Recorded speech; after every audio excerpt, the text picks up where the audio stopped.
Hi friends, கோபுர தரிசனம் பண்ணிக்கோங்க. அதாவது கந்தசாமி கோயிலோட பாரிஸ் கந்தசாமி கோயில் இருக்கும்ல, அதோட கோபுர தரிசனம் தான் அது.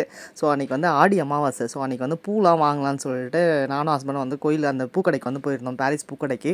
செம்ம க்ரௌடு, எப்போவுமே கூட்டமாக தான் இருக்கும் பூக்கடைனாலே. அன்றைக்கி ஆடி அமாவாசைன்றனால இன்னும் செம்ம க்ரௌடு. ஸோ அங்கேருந்து வந்துட்டு அவங்க விபூதி கேட்டிருந்தாங்க. விபூதியும் மஞ்சளும் மட்டும் உங்கள் கையில் வாங்கி கொடுப்பா அப்படின்னு சொல்லி கேட்டிருந்தாங்க. அது வேண்டுதலாக என்னன்னு தெரியல. சரி ஓகேன்னு சொல்லிட்டு நாங்கள் எங்களுக்கு வேணும் அப்படின்னு சொல்லிட்டு கொஞ்சம் திங்ஸ் வாங்க போயிருந்தோம் அந்த மஞ்சள் குங்குமம் கடைக்கு.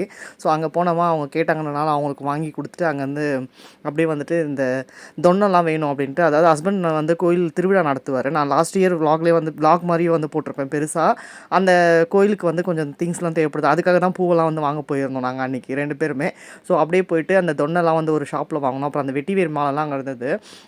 திரி பாருங்கள், கலர் கலராக வந்துருச்சு. ரெட்டு, மஞ்சள், அப்புறம் பச்சை, அப்புறம் ப்ளூலாம் எதுக்கு யூஸ் பண்ணுவாங்கன்னு சொல்லுங்கள், எனக்கு தெரியல.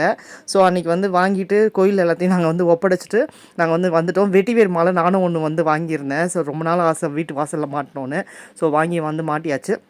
ஸோ அதோட ஈவினிங் தான் அன்றைக்கி வந்து எடுத்திருந்தேன் விலாகு. ஈவினிங் வந்து ஆடி அமாவாசைனால இந்த கோயில் திருவிழா தான் வந்துட்டு வரப்போகுது. வர 29th, அதாவது ஆகஸ்ட் 29th வந்துட்டு தேர் வந்து எடுப்பாங்க. ஸோ இன்றைக்கி வந்து ஆடி அமாவாசை. எப்போவுமே அமாவாசையில் வந்து தொட்டிலில் போடுவாங்க அம்மனை.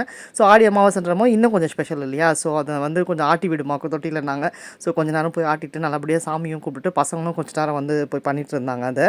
ஸோ கொஞ்ச நேரம் நின்று சாமியெல்லாம் வந்து பொறுமையாக உக்காந்து கும்பிட்டுட்டு வந்த மாதிரி ரிலாக்ஸாக வந்து இருந்தது அன்றைக்கி.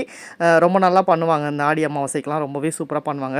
அது அதான் ஹஸ்பண்ட் வந்து திருவிழா எடுத்து நடத்துகிறாரு அந்த கோயில் இது.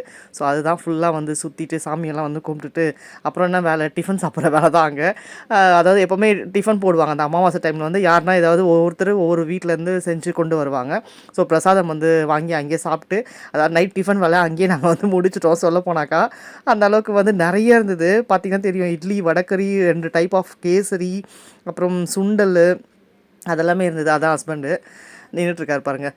அவர் இன்னொரு பிளேட் வேணுமா அப்படி கேட்டிருந்தாரு. 2 பிளேட்டே போதும், நாங்கள் ஷேர் பண்ணி சாப்பிட்டுக்கிறோன்னு சொல்லிட்டு 3 பேருமே அதையே ஷேர் பண்ணி சாப்பிட்டு அதுவே எங்களுக்கு வயிறு ஃபுல்லாகிடுச்சு. நாங்கள் வீட்டுக்கு வந்து டிஃபனே சாப்பிடல, அப்படியே வந்து படுத்துட்டேன்.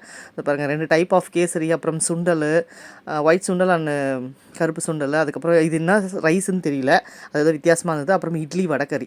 இதுவே போதும்ல, பின்னே இதுவே சாப்பிட முடியல எங்களால். சொல்ல போனாக்கா அப்படியே கஷ்டப்பட்டு தான் வந்து சாப்பிட்டோம். ஸோ வீட்டுக்கும் வந்து வந்தாச்சு. வீட்டுக்கு வரும்போது அவங்க ரிட்டன் கிஃப்டாக வந்து இதெல்லாம் வந்து போட்டு கொடுத்துருந்தாங்க. தேங்காய், ஆப்பிள், வாழைப்பழம் அதெல்லாம் கொடுப்பாங்க இல்லையா, மோஸ்ட்லி பூவெல்லாம் போட்டு. நம்ம கோயில்ன்றனால நம்மளுக்கு எப்போவுமே கொடுக்காம இருக்க மாட்டாங்க. ஸோ அதில் பார்த்திங்கன்னா நம்மளோட குங்கும மஞ்சள், எங்கள் ஹஸ்பண்ட் பேர், என் பேர், பசங்க பேர்லாம் வந்து போட்டுருந்தது. அதில் பார்க்கவே வந்து ஹாப்பியாக இருந்தது. ஸோ அதை ஆல்ரெடி நாங்கள் வாங்கி கொடுத்துருந்தோம். ஸோ தேங்க்ஸ் ஃபார் வாட்சிங்.